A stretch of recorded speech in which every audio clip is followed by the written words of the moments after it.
పని పరిస్థితి అయింది. ఆ రేవంత్ రెడ్డి నిన్నేదో మాట్లాడితే గట్టిగా ఈద్ కా జవాబ్ పత్తర్ సే దేనా అన్నట్టు మరి తెలంగాణ భవన్లో ఆయనకు గట్టిగా సమాధానం చెప్పి బయలుదేరి వచ్చే వరకు లేట్ అయింది. లేట్ అయితే అయిందేమో కానీ దారి వెంట మా మధు మా శ్రీకాంత్ ఖచ్చితంగా నువ్వు బండి ఎక్కాల్సిందే ర్యాలీలో అన్నారు. ర్యాలీ ఎక్కితే గంటన్నర సేపు పట్టింది. ఇక్కడ నేను చెప్పాలనుకున్నది ఏంటంటే ఇదేమి ఎలక్షన్ లేవు, ఇప్పుడే రేపో మాపో ఓట్లు లేవు, ఇంకా దోసాలు ఉంది. కానీ ఆ గంటన్నర సేపు ర్యాలీలో ఎటువైపు చూసినా ఆటోలలో బయటోళ్ళు కావచ్చు, కార్లలో బయటోళ్ళు, బండ్ల మీద బయటోళ్ళు, దుకాన్లలో ఉన్నోళ్ళు, బస్సులలో బయటోళ్ళు మొత్తం బయటకు వచ్చి ఇట్లా ఇట్లా ఇక మనదే అన్నా మళ్ళీ మనదే.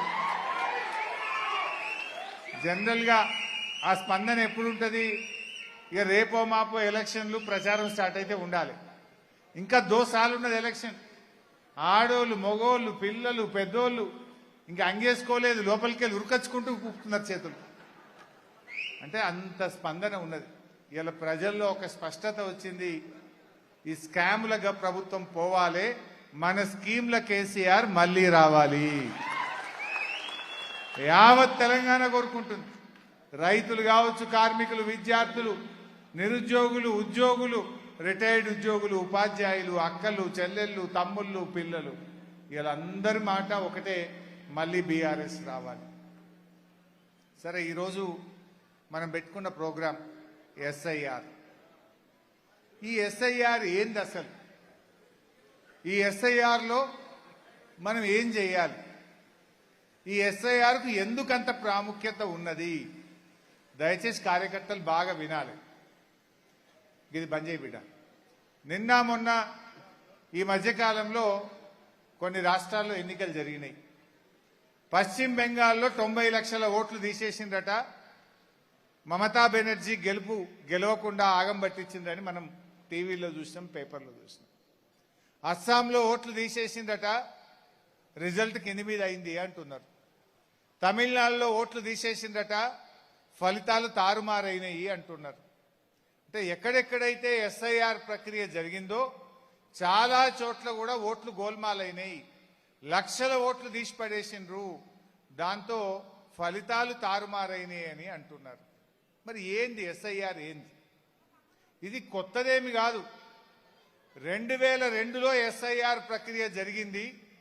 మళ్ళీ 24 ఏళ్ల తర్వాత ఇప్పుడు ఎస్ఐఆర్ ప్రక్రియ జరుగుతూ ఉంది.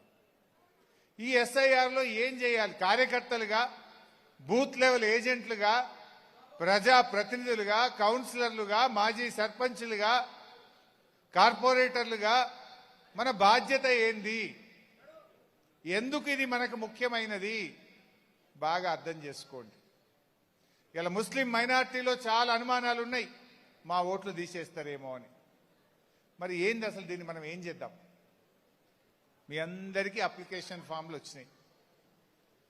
గ్రామాల్లో అయితే అంగన్వాడీ టీచర్లు, మున్సిపాలిటీల్లో అయితే ఆర్పీలు, జిహెచ్ఎంసీ పరిధిలో కూడా ఆర్పీలు మీకు ఎన్యూమరేషన్ ఫామ్లు తెచ్చి ఇవ్వడం జరిగింది. ఇందులో ఎన్యూమరేషన్ ఫామ్లు నింపి తిరిగి ఇచ్చిన వాళ్ళు ఎందరో చెయ్యొద్దండి ఒకసారి. మీరు ఇయ్యలే వాపస్. నేను ఇప్పుడే లిస్టు చూసిన. పటాన్ చెరువు కాన్స్టిట్యున్సీలో దరఖాస్తులు నింపి వాపస్ ఇచ్చింది రూపాయికి 10 పైసలే ఇచ్చిండ్రు. నువ్వు ఇచ్చినావా కుమార్ యాదవ్? నువ్వు ఇచ్చినావా? 10 పైసలే ఇచ్చిండ్రు. ఇంకా 90 పైసల మంది అప్లికేషన్లు ఇవ్వలేదు. అంటే విషయం ఏంటంటే, దరఖాస్తు ఇవ్వకపోతే మీ ఓటు హక్కు ఉండదుగా. आप फॉर्म भरना जरूर देना, अगर से फॉर्म भर के नहीं दिए तो तुम्हारा वोट निकाल देंगे. ये बात सीधा सीधा आप समझने की जरूरत है. फॉर्म नहीं भर के वापस नहीं दिए तो आपका वोट निकल जाता. అందువల్ల ఎట్టి పరిస్థితుల్లో ఫామ్ నింపి ఇవ్వాల్సిందే. దానికి లాస్ట్ డేట్ 24వ తారీఖే. మీరు ఫామ్ ఇవ్వడం ఎంత ముఖ్యమో, ఇచ్చిన ఫామ్ను మళ్ళీ వాళ్ళు ఆన్లైన్ చేయాలి.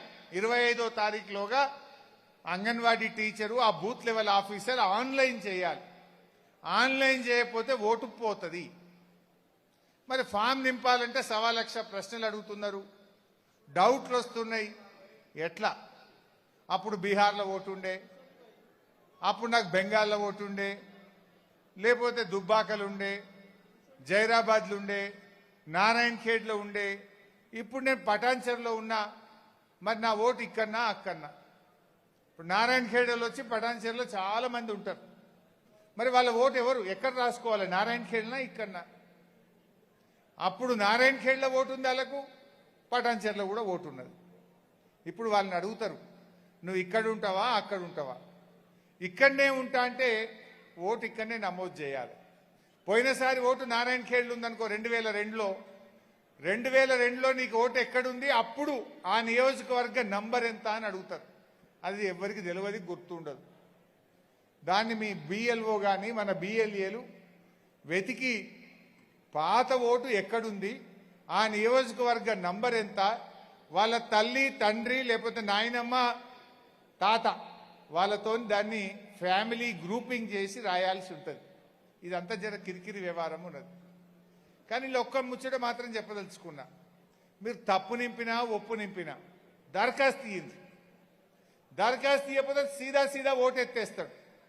నింపి దరఖాస్తు ఇస్తే తప్పు నింపినావనుకో వాడు నోటీస్ ఇస్తాడు, నిన్ను అడిగినాకనే నీ ఓటు ఉంచాలన్నా తీయాలన్నా తీస్తాడు. ఫామే ఇయ్యలేదనుకో ఎత్తిపడేస్తాడు. దరఖాస్తు ఇచ్చినావనుకో నీకు డౌట్ ఉన్నా అనుమానం ఉన్నా నింపచ్చినా నింపరాకపోయినా నీకు తెలిసిన కాడికి దరఖాస్తు నింపు, కాగితం ఇయ్యి. కాగితం ఇచ్చిన వెంటనే నీ ఓటు ఆడిపోదు. నీకు చెప్పకుండా, నీకు నోటీస్ ఇవ్వకుండా, నీతో మాట్లాడకుండా నీ ఓటు తీసే అధికారం వారికి లేదు. కొంతమందికి ఏమంటారు, అరే నేను మొన్ననే గుమ్మడిదల్లో ఓటేస్తే మళ్ళీ నేను ఇదేం కాగితం నింపాలి? అరే 2 నెలల కిందనే ఓటేసినాయి కదా గుమ్మడిదల కాడ, మరి మొన్ననే ఓటెత్తి మళ్ళీ కాగితం నింపుడు ఎందుకని డౌట్ వస్తుంది.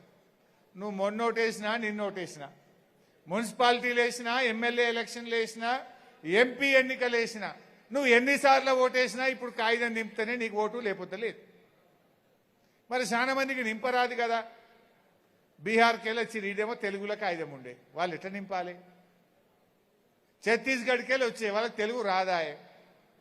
మన పెద్ద మనుషులు కూడా వెనకట చదువుకోని వాళ్ళు ఉన్నారు, మరి వాళ్ళకి ఎట్లా నింపాలి? ఎట్లా నింపాలంటే మన బూత్ లెవెల్ ఏజెంట్లు నింపాలి. అగో మరి బూత్ లెవెల్ ఏజెంట్లు మనం పోతే అంగన్వాడీ వాళ్ళు లేకపోతే ఆ బూత్ లెవెల్ ఆఫీసర్ మనకు సహకరించరేమో కదా. బరాబర్ మీకు సహకరించాల్సిందే. ఇది రాజ్యాంగ ప్రక్రియ. ఎన్నికల కమిషనే రాజకీయ పార్టీలకు ప్రతి బూత్లో అధికారికంగా ఒక ఏజెంట్ పెట్టుకునే అవకాశం ఇచ్చింది. బాజాబ్తా మీరు బూత్ లెవెల్ ఏజెంట్ వెంట వెళ్ళాలి, దరఖాస్తులు నింపాలే, ఇచ్చే అధికారం మీకున్నది. మిమ్మల్ని రావద్దని కానీ మీరు ఫాములు నింపద్దని కానీ చెప్పే అధికారం వాళ్ళకు లేదు. బూత్ లెవెల్ ఏజెంట్లుగా మీకు అన్ని హక్కులు ఉన్నాయి. నాకు తెలిసి మైపాల్ రెడ్డి గారు ప్రతి బూత్లో కూడా ఏజెంట్ పెట్టిండ్రు అని అనుకుంటున్నా. బూత్ లెవెల్ ఏజెంట్లు ఒక్కసారి చేయొద్దండి. ఇక్కడ ఎంతమంది ఉన్నారు? రైట్. సో ఈ బూత్ లెవెల్ ఏజెంట్లుగా మీ మీదనే చాలా కీలకమైన బాధ్యత ఉంటుంది. మీరు కొంచెం దయచేసి క్రమశిక్షణతోని బూత్ లెవెల్ ఏజెంట్లు ఫాములు నింపి వాపస్ ఇవ్వండి. నేను ఇప్పుడే లిస్టు చూసిన, ఆధార్ చూపించిండు, 10% మాత్రమే అప్లికేషన్లు నింపి వాపస్ ఇవ్వడం జరిగింది. ఇంకో కొంతమంది ఉంటారు, ఇక్కడ తల్లిదండ్రులు ఉన్నారు, పిల్లలు దుబాయ్కి పోయినరు, అమెరికాలో ఉన్నారు, పిల్లలు లేకపోతే నేను మొన్న ఎప్పుడు అమెరికా పోయినా, పటాన్చెరు పిల్లోడు కలిసిండు, అప్పుడు టీఆర్ఎస్ వీళ్ళ పనిచేసిన, ఇప్పుడు నేను న్యూయార్క్లో ఉంటున్నా అని, ఏం పేరే ताहिर, करेक्ट, నాకు అమెరికాలో కలిసిండు. लेकिन वोट तो पठानचेरू में अन्ना मैं इलेक्शन में जाके जरूर बीआरएस को डालतू అంటుండు. న్యూయార్క్లో కలిసిండు నాకు. మరి ఇప్పుడు ఆ పిల్లవాడి దరఖాస్తు ఎట్లా ఇవ్వాలి? ఎగ్జాంపుల్ అర్థం కానికి చెప్తున్నా. ఇప్పుడు ఆయన అమెరికాలో ఉండే, న్యూయార్క్లో. మరి ఆ పిల్లవాడిని ఓటు ఇప్పుడు దరఖాస్తు ఇవ్వకపోతే ఉంటుందా పోతుందా? ఎవరు ఇవ్వాలి దరఖాస్తు? ఇవ్వచ్చా ఇయ్యరాదా? ఇస్తే ఎట్లా ఇవ్వాలి? ఎవరైనా దుబాయ్లో ఉన్నా, గల్ఫ్లో ఉన్నా, ప్రపంచంలో ఎక్కడున్నా, భారతదేశంలో బొంబాయిలో, బెంగళూరులోనో, ఢిల్లీలోనో ఇంకెక్కడున్నా సరే అతనికి రావాల్సిన అవసరం లేదు. తల్లి కానీ తండ్రి కానీ, భార్యదైతే భర్త, భర్తదైతే భార్య, వీళ్ళే అప్లికేషన్ నింపి కుడి సైడ్ నింపాలి, ఎడమ వైపు కాకుండా కుడివైపు నింపి కింద తండ్రి అని సంతకం కొడుకు అమెరికాలో ఉన్నాడు, కొడుకు వివరాలన్నీ రాసి కింద తండ్రి సంతకం పెట్టి బ్రాకెట్లో తండ్రి అని రాయాలి. తండ్రి చనిపోయిండు, తల్లి ఉన్నది, కొడుకు డీటెయిల్స్ అన్ని రాసి